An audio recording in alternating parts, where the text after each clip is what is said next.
Welcome you to politics lover. आज के हम वीडियो में जानेंगे रूस द्वारा यूक्रेन और के साथ साथ यूरोप महाद्वीप के बहुत सारे देशों की सीमा को उल्लंघन किया जा रहा है ड्रोन के रूप में। वो अपने ड्रोन को बहुत सारे देशों में भेज दे रहा है, जिससे यूरोपीय यूनियन की और नाटो संगठन की चिंता बढ़ गई है।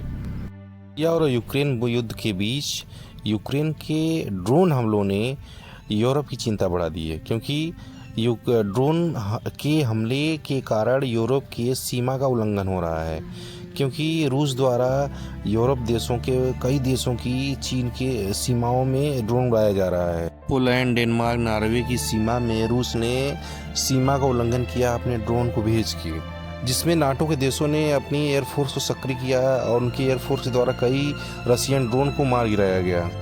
सितंबर और अक्टूबर महीने में रूस ने लगातार ड्रोन अटैक किए और उस ड्रोन अटैक जहां यूक्रेन को निशाना बनाना चाहिए, वो यूरोप के देशों को अपना निशाना बना रहा है, उनके क्षेत्र में ड्रोन को अपने घुसा दे रहा है। रूस इस प्रकार की हरकतें इसलिए भी कर रहा है कि यूक्रेन की सुरक्षा के लिए यूरोप और अमेरिका जिम्मेदार है, क्योंकि उसमें हथियार जो यूक्रेन में लड़ाई के लिए आ रहा है यूरोप और अमेरिका से आता है।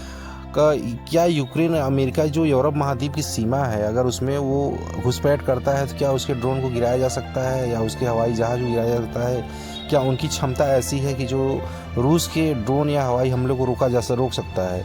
इसलिए वो लगातार सीमा उल्लंघन करके यह टेस्ट भी कर रहा है कि नाटो की क्षमता क्या है।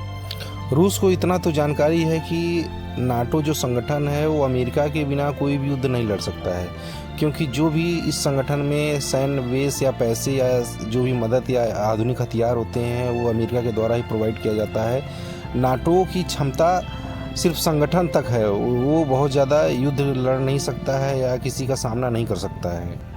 यूरोप के छोटे छोटे देशों की सैन्य शक्ति कुछ खास नहीं है, उनके पास कुछ आधुनिक विमान तो ज़रूर हैं, लेकिन कोई विशेष सैन्य संगठन नहीं है। नाटो का संगठन तो है, लेकिन वो सामूहिक संगठन है। चूँकि यूक्रेन और रूस का युद्ध पिछले 3 वर्षों से लगातार चल रहा है, इस 3 वर्षों में रूस को यह लगता था कि यूक्रेन 1-2 दिन में 6 महीने में घुटने टेक देगा और युद्ध समाप्त हो जाएगा, लेकिन ऐसा कुछ हुआ नहीं। अमेरिका और यूरोपियन संगठन की मदद से रूस यूक्रेन लगातार युद्ध कर रहा है, और युद्ध ही नहीं कर रहा है, रशियन सेना को बहुत ज़्यादा नुकसान पहुंचा है। लाखों रशियन सैनिक यूक्रेन के द्वारा मारे गए हैं और उसके बहुत सारे फाइटर जेट विमान भी गिराए गए हैं, टैंक्स भी गिराए गए हैं, उनकी मिसाइल्स को रोका जा रहा है। एंटी बैलिस्टिक मिसाइल सिस्टम भी यूरोप के माध्यम से और अब यह अमेरिका के माध्यम से यूक्रेन में डिप्लॉय किए गए हैं। अमेरिका के राष्ट्रपति डोनाल्ड ट्रंप जहां यह आरोप लगाते रहती हैं कि यूक्रेन में जो युद्ध हो रहा है उसको भारत और चीन के द्वारा पैसे से प्रोत्साहित किया जा रहा है, क्योंकि भारत और चीन रूस से तेल आयात कर रहे हैं, उस डॉलर जो पैसा वो रूस को दे रहे हैं उससे वो युद्ध लड़ रहा है यूरोप के खिलाफ और यूक्रेन के खिलाफ। इस बीच रशियन राष्ट्रपति ने भी व्लादिमीर पुतिन ने अपनी स्पीच दी और उसमें बोला कि अगर भारत रूस से पेट्रोल नहीं खरीदता है तो उसको तो प्रतिबंधों का सामना नहीं करना पड़ेगा, लेकिन उसके लिए ऊर्जा ज़रूरत है, उसकी सुरक्षा है। सबसे ज़्यादा ज़रूरत भारत को ऊर्जा की ज़रूरत, जिसको पेट्रोल और नेचुरल गैस की आवश्यकता है।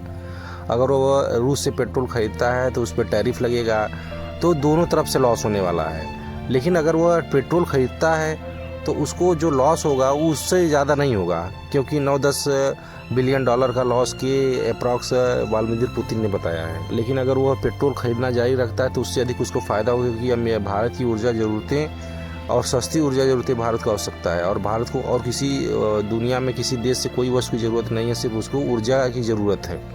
उन्होंने ये भी बोला कि भारत संसाधन पूर्ण कंट्री है, उसके पास सारे संसाधन हैं, सिर्फ तेल और पेट्रोलियम को छोड़ के और नेचुरल गैस को छोड़ के। अगर भारत को नेचुरल गैस और पेट्रोलियम मिल जाए तो दुनिया में किसी देश की उसको ज़रूरत ही नहीं है, चाहे वो कोई सैंक्शन लगाए चाहे कुछ भी कराए, भारत को फ़र्क नहीं पड़ता है।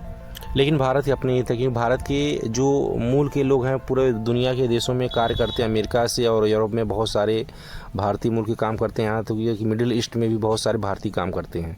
तो भारत को अपने देश के नागरिकों को भी चिंता है कि अगर वो विदेश में कार्य कर रहे हैं और भारत में वो पैसे भेजते हैं वहाँ से अर्न करके बहुत सारी मुद्राओं के रूप में, तो उनकी सुरक्षा भी आवश्यकता है, क्योंकि हम सिर्फ रूस के चक्कर में पूरे यूरोप या अमेरिका को इग्नोर भी नहीं कर सकते हैं।